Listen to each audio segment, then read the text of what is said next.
इन समस्याओं या चुनौतियों को अब हम थोड़ा और गहराई से समझने की कोशिश करेंगे। एक नटशेल में, एक समग्र रूप से भारत के सामने की समस्याओं का खाका खींचने के बाद अब हम आते हैं उस तत्कालीन समस्या की ओर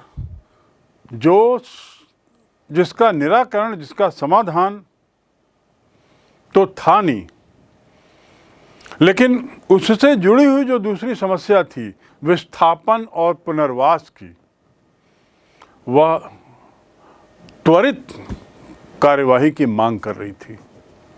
अर्थात मैं जिस समस्या की ओर इशारा कर रहा हूँ वह है विभाजन। उसका संबंध पुनर्वास से जुड़ा है, उसका संबंध विस्थापन से जुड़ा है। भारत को सांप्रदायिक आधार पर विभाजित तो कर दिया और भारत अपने को जहां धर्मनिरपेक्ष देश डिक्लेयर कर रहा था, घोषित कर रहा था, वहीं धर्म के आधार पर उसका बंटवारा भी हो रहा था। ये एक बहुत बड़ी विडंबना थी, बहुत बड़ी त्रासदी थी, इतिहास की एक बहुत बड़ी घटना। 14-15 अगस्त की रात को जब देश आज़ाद हुआ तो एक अखंड राष्ट्र के रूप में नहीं बल्कि विभाजित राष्ट्र के रूप में, और दो राष्ट्र अस्तित्व में आए, भारत और पाकिस्तान। ये जो विभाजन की जो योजना है, वैसे तो माउंटबेटन प्लान के तहत 1947 के माउंटबेटन प्लान के तहत हुआ, लेकिन इस योजना के पीछे एक लंबा इतिहास है। इस योजना के पीछे एक लंबा इतिहास है। मात्र लाइन खींचकर, सीमा रेखा खींचकर देशों को बांटना तभी संभव है जब उस देश के निवासी ऐसा चाहते हैं, यानी उनके दिल टूट चुके हों। आखिर ऐसा हुआ क्यों? 1947 के माउंटबेटन प्लान में ये योजना बना दी गई, और जैसा मैंने पहले बताया कि स्वतंत्रता अधिनियम, government of India act, government of India independence act, जो ब्रिटिश संसद के द्वारा पारित था, उसके तहत इसे क्रियान्वित किया गया, इम्प्लीमेंट किया गया। ये कोई घटना एक अचानक नहीं हुई। आखिर उसके क्या कारण थे जिसने अंततः एक अखंड भारत को दो भागों में बांट दिया? इसके लिए थोड़ा सा हमें 1857 के गदर की ओर जाना होगा। संक्षिप्त में, जब गदर होता है, क्रांति होती है, तो उस समय गदर के जो भारतीय समाज के लोग थे, वो गदर का मुखिया किसको बनाते हैं? बहादुर शाह जफर को, जो पुराने मुगल बादशाह वंश का, मुगल वंश का शासक था, अंतिम शासक बना। उसे स्वतंत्रता आंदोलन का मुखिया बनाते हैं। और जब गदर कुचल दिया जाता है तो अंग्रेजों का मानना होता है कि संभवतः इस आंदोलन के पीछे, इस क्रांति या गदर के पीछे मुसलमानों का हाथ था, क्योंकि हमने उन्हें पदच्युत करके यहाँ का शासन हासिल किया है।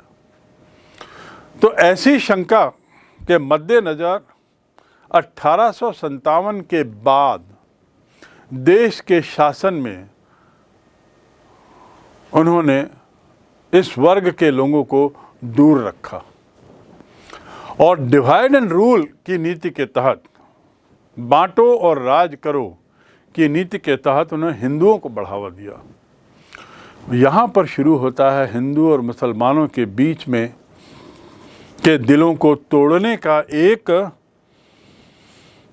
प्रयास, एक तरीके से सफल प्रयास अंग्रेजों के द्वारा।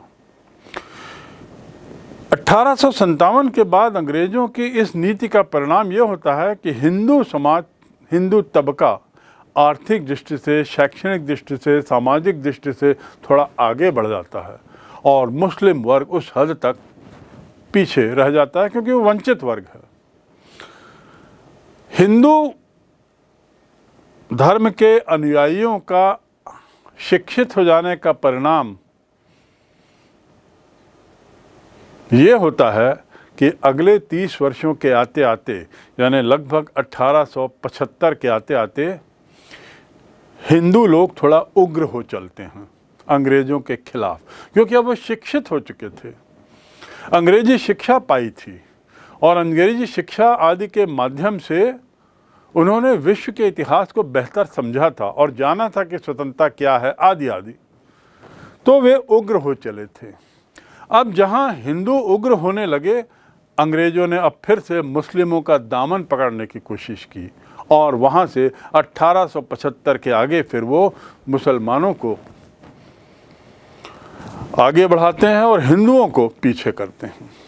तो इस प्रकार हिंदू और मुसलमानों के बीच में बंटवारे का खेल, दिल के बंटवारे का खेल अंग्रेज़ों द्वारा शुरू किया गया, जो 1800 या 1905-6 आते आते इतना बढ़ गया कि अंग्रेज़ों के संरक्षण में एक मुस्लिम वर्ग ने मुस्लिम लीग नाम के दल की स्थापना की घोषणा की।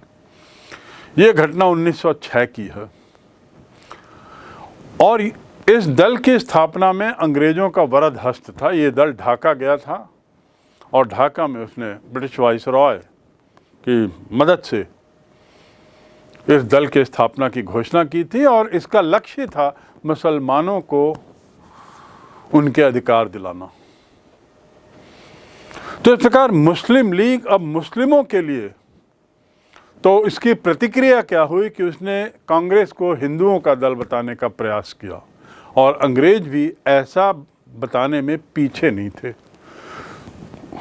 कुल मिलाकर 1906 के बाद 1945-46 तक हिंदू और मुसलमानों के बीच की जो दरार इतनी फैल गई थी और अंग्रेज़ों के द्वारा इतनी फैला दी गई थी कि अब ये लगभग असंभव हो गया कि हिंदू और मुसलमान सौहार्दतापूर्वक साथ साथ रहें।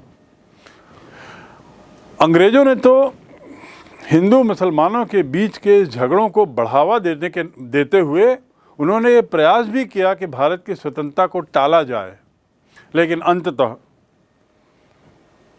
बात इतनी बढ़ गई कि मुस्लिम लीग ने मोहम्मद अली जिन्ना के नेतृत्व में पाकिस्तान की मांग रख दी और 1940 से पाकिस्तान की मांग, एक ऐसे राष्ट्र की मांग जो केवल मुस्लिमों के लिए हो, उसने बहुत जोर पकड़ लिया।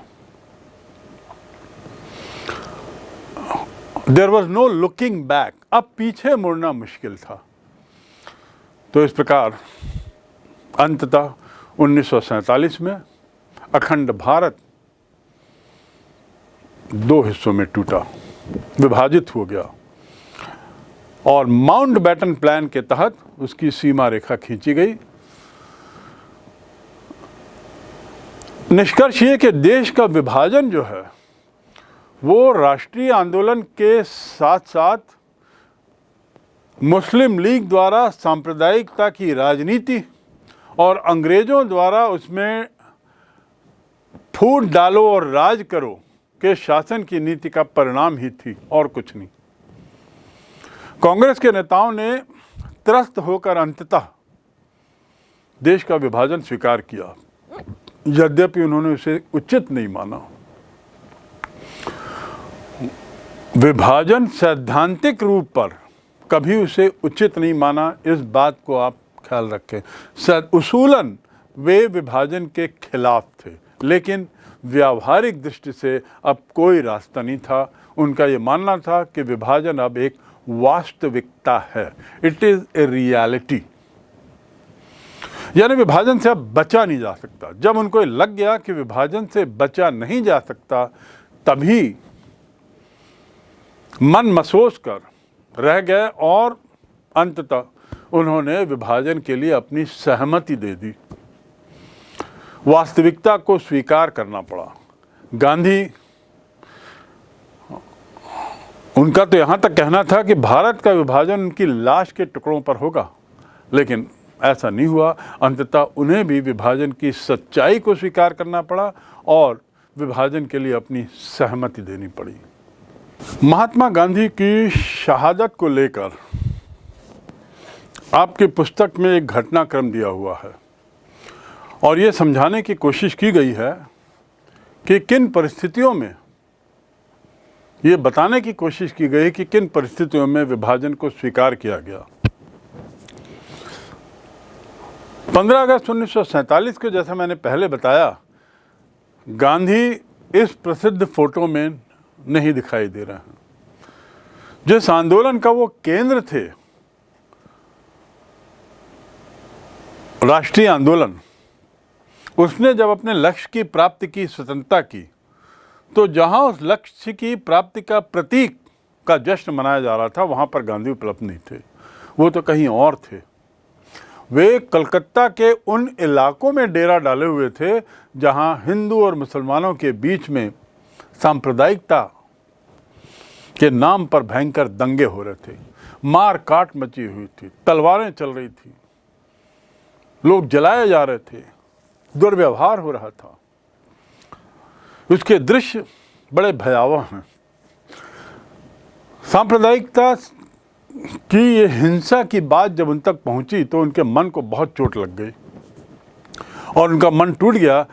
वे सोचने लगे कि अहिंसा और सत्याग्रह के जिन सिद्धांतों के लिए वे जीवन भर समर्पित थे, जीवन भर जिस समर्पित भाव से वे काम कर रहे थे, उनके ये सिद्धांत इस घड़ी में समाज को एक सूत्र में बांधने में असफल हो गए हैं, नाकामयाब हो गए हैं। और इस प्रकार उन्होंने इसे एक अपनी नाकामयाबी के रूप में देखा, अपनी एक असफलता के रूप में देखा। गांधी हिंदू और मुसलमानों से बार बार जोर देकर ये कहा कि वे हिंसा का रास्ता छोड़ें, त्यागें, सहिष्णुता का रास्ता अपनाएं, आदि आदि। कलकत्ता में जहां वो मौजूद थे वहां तो स्थिति कुछ सुधरी, हालात काफ़ी कुछ सुधर गए, लेकिन और सुधरे तो वहां आज़ादी का जश्न भी मनाया जाने लगा। सांप्रदायिक सद्भावना का वहां पर एक तरीके से प्रतिबिंबित होने लगी, दिखने लगी। ऐसा सांप्रदायिक सद्भाव का जज्बा लोगों में दिखाई देने लगा और लोग सड़क पर हर्षोल्लास के साथ आए, खुशी मनाए। गांधी जी की प्रार्थना सभा जो हुई उसमें भी बहुत से लोग जुटे, लेकिन ये स्थिति ज़्यादा दिन नहीं चली। हिंदुओं और मुसलमानों के बीच के दंगे जब तब उभर रहे थे, जब तक भड़क रहे थे और ये स्थिति बारंबार आ रही थी। इस लगातार बढ़ती हुई सांप्रदायिकता, हिंसा, वैमनस्य, इसके बीच में गांधी ने सोचा कि अब सर्वोत्तम उपाय है अमन कायम करने का उपवास पे जाना, और इस प्रकार वो उपवास पे बैठ जाते हैं। स्थिति थोड़ी वहाँ ठीक होती है और वो दिल्ली पहुँचते हैं। दिल्ली में भी बड़े पैमाने पर हिंसा हो रही थी और वहाँ तो इसलिए और ज़्यादा हिंसा हो रही थी क्योंकि दिल्ली के रास्ते जो पलायन हो रहा था वो बड़ा उग्र था। गांधी जी बहुत दिल से चाहते थे कि मुसलमानों को भारत में गरिमापूर्ण जीवन मिले, उनके बराबरी के नागरिकता का दर्जा मिले, और इस बात को सुनिश्चित करने के लिए चिंतित भी थे।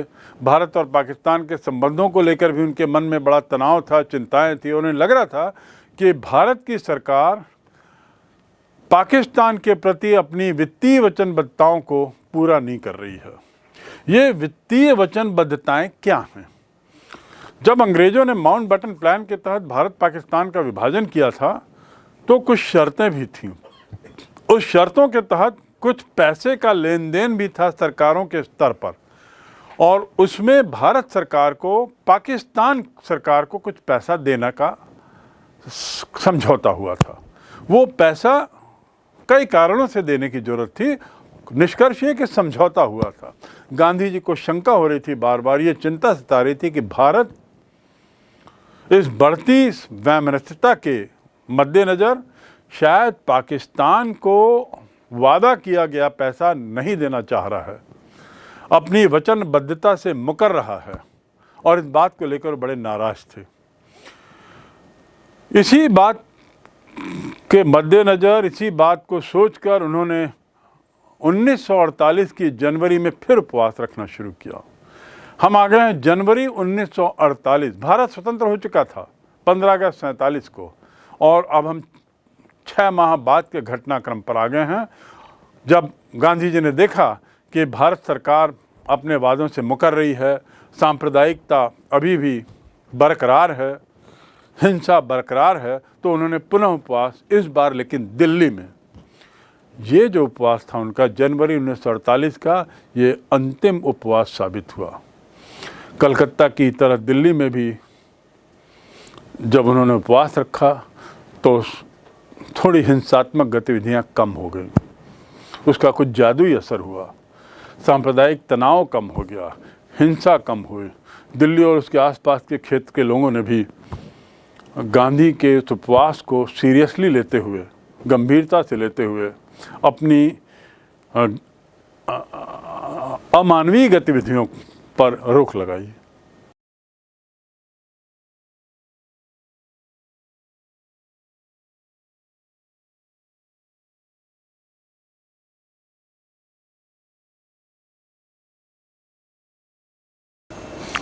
ये उपवास अंतिम उपवास क्यों साबित हुआ? क्योंकि इसके बाद घटनाक्रम ने कुछ ऐसा मोड़ लिया कि महात्मा गांधी की शहादत पर जाकर ये बात समाप्त हुई। गांधी जी जो सदैव हिंदू मुसलमानों के बीच के सांप्रदायिक तनाव को कम करने में लगे हुए थे, वो दिल्ली पहुंचते हैं जैसा मैंने बताया, और दिल्ली पहुंचने पर उसका जादुई असर हुआ। निश्चित रूप से गांधी जी का इतना प्रभाव तो था कि उनके द्वारा किया गया कोई प्रयास अनदेखा नहीं किया जा सकता था, और यही परिणाम था कि कलकत्ता की तरह दिल्ली में भी उनके उपवास का जादुई असर हुआ। सांप्रदायिक तनाव, वैमनस्यता, दो धर्मों के बीच के झगड़े, हिंसा, इसमें निश्चित रूप से कमी आई। वातावरण कुछ बदलता सा लगा। दिल्ली और उसके आसपास के जो इलाके थे जहाँ पे सांप्रदायिकता अपने एक तरीके से चरम पे पहुँच गई थी, वहाँ के मुसलमान अपने अपने घरों में लौटने लगे और सुरक्षित महसूस करने लगे। भारत की सरकार पाकिस्तान को उसका दे चुकाने के लिए भी राजी हो गई, और ये भी एक कारण था जिससे कि हिंदू और मुसलमानों के बीच में जो तनाव था उसमें कमी आई। क्योंकि ये भारत के द्वारा पाकिस्तान को जो देय रकम थी उसके दिए जाने का जब भारत ने वादा किया, तो निश्चित रूप से पाकिस्तान सरकार भी अब ये प्रयासरत थी कि वो मुसलमानों को रोके, हिंसा से रोके, सांप्रदायिकता से रोके, और इस प्रकार एक तरीके से एक समग्र प्रयास शुरू होता है, और उसमें गांधी जी की भूमिका निश्चित रूप से बहुत अहम थी। बहरहाल गांधी जी के काम से हर कोई खुश हो ऐसी बात नहीं थी। ऐसा नहीं था कि गांधी जी के विचारों से सभी लोग सहमत हों, और जो लोग सहमत हों हो सकता है वो पूर्ण रूप से उनसे सहमत ना हो। कुछ न कुछ कटुता गांधी जी के विचारों को लेकर समाज के विभिन्न तबकों में, विभिन्न नेताओं में थी। हिंदू और मुसलमान दोनों ही समुदाय के जो अतिवादी लोग थे, जो चरमपंथी लोग थे, वे लोग अपनी दशाओं के लिए गांधी पे दोष दे रहे थे। इन चरमपंथियों का मानना था कि जो सांप्रदायिकता हो रही है या जो भी घटनाक्रम हो रहा है, धर्म के नाम पर जो वैमनस्यता है, उसके पीछे गांधी को दोष देने का उन्होंने प्रयास किया। उन पे दोष मढ़ रहे थे। जो लोग चाहते थे कि हिंदू बदला लें अथवा भारत भी उसी तरह हिंदू राष्ट्र बने जैसा पाकिस्तान मुसलमान का राष्ट्र बना है, तो गांधी को खास तौर पर नापसंद करते थे। पाकिस्तान ने तो घोषित कर दिया था कि वह इस्लामिक देश रहेगा। तो हिंदू चरमपंथियों का मानना था कि हमें भी भारत को एक हिंदू राष्ट्र घोषित करना चाहिए, लेकिन गांधी इसके सख्त खिलाफ थे और इसकी खिलाफत का खामियाजा उन्हें भुगतना पड़ा, क्योंकि कट्टर हिंदूवादी तत्व उनकी इस बात से बिल्कुल नाखुश थे, नापसंद करते थे।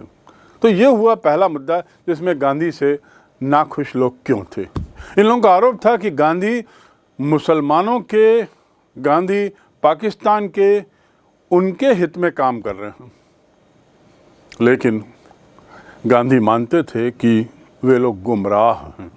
गांधी की सोच थोड़ी अलग थी। वो प्रारंभ से ही हिंदू मुसलमानों को साथ लेके चलने में विश्वास करते थे और इसीलिए उनका मानना था कि ये जो कट्टरपंथी तत्व हैं हिंदू धर्म में या हिंदू समाज में, ये कट्टरपंथी तत्व कुछ गुमराह हो चुके हैं। उन्हें इस बात का विश्वास था कि भारत को सिर्फ हिंदुओं का देश बनाने की कोशिश की गई तो भारत बर्बाद हो जाएगा। ऐसा गांधी जी का मानना था और उनका अपने पर विश्वास, इस बात पर अटूट विश्वास था। आखिर ऐसा क्यों था, इसके पीछे एक लंबी दास्तान है। लेकिन सच्चाई तो ये थी कि गांधी हिंदू मुस्लिम एकता के कट्टर समर्थक थे। हिंदू मुस्लिम एकता के उनके इस अडिग प्रयासों के परिणाम स्वरूप हिंदू अतिवादी नाराज हो गए और उन्होंने कई दफ़े गांधी जी को मारने की कोशिश की और ये प्रयास कई वर्षों से चल रहे थे। इसके बावजूद गांधी जी न सशस्त्र सुरक्षा रखते थे और न ही किसी तरह के अन्य तरह की सुरक्षा की अहमियत रखते थे। उन्होंने साफ मना कर दिया था कि मुझे इस तरह की सुरक्षा की ज़रूरत नहीं है, क्योंकि मुझे मुसलमानों पर, हिंदुओं पर अटूट विश्वास है और वे ऐसा कुछ नहीं करेंगे जिससे कि उनको खतरा हो। इसी अटूट विश्वास ने उनकी जान ले ली। प्रार्थना सभा में दिल्ली में वे सतत रूप से नियम से जाते थे और वहाँ हर किसी से मिलते भी थे और ये सिलसिला जारी रहा। आखिरकार 30 जनवरी, याद रखेंगे 30 जनवरी 1948, देखिए कलकत्ता से दिल्ली आते हैं, उपवास करते हैं और दिल्ली के उपवास में दिल्ली के आसपास का जो क्षेत्र है वो शांत होता है। भारत पैसा देने को राजी हो जाता है पाकिस्तान को, लेकिन चरमपंथी तत्व अभी भी गांधी की बात को अनदेखा करते हैं और सतत प्रयास में रहते हैं कि गांधी के बिना ही यह संभव हो पाएगा कि भारत हिंदू राष्ट्र घोषित हो। इसी प्रयास का परिणाम था कि 30 जनवरी 1948 को नाथूराम विनायक गोडसे गांधी की संध्याकालीन प्रार्थना सभा में जाता है और वहाँ पर आगे बढ़ता है, उनकी तरफ चलता है, नज़दीक पहुँचता है और गांधी पर 3 गोलियां चला देता है। नाथूराम विनायक गोडसे गांधी पर बड़ी निकट से उसने 3 गोलियां चलाई और इस प्रकार गांधी का जो न्याय और सहिष्णुता के लिए अंतिम समय तक समर्पित थे, उनका देहावसान होता है, उनकी मृत्यु होती है 30 जनवरी 1948। गांधी की मौत होती है और इस मौत के बाद फिर से जादुई असर होता है सांप्रदायिक माहौल में। पूरा देश, जिसको हम कह सकते हैं शेल शॉक्ड था, उस शॉक का परिणाम यह हुआ कि सभी तरह के जो दंगाई तत्व थे वो शांत हो गए, दंगे रुक गए और विभाजन से जुड़ा क्रोध और हिंसा जो फैल रहा था वो रुका ही नहीं, बल्कि एक तरीके से काफ़ी मंद पड़ गया, अचानक मंद हुआ। तो ये गांधी की शहादत के बाद, गांधी की मृत्यु के बाद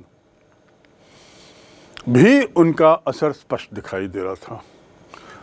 पर सच्चाई तो ये है कि गांधी चले गए।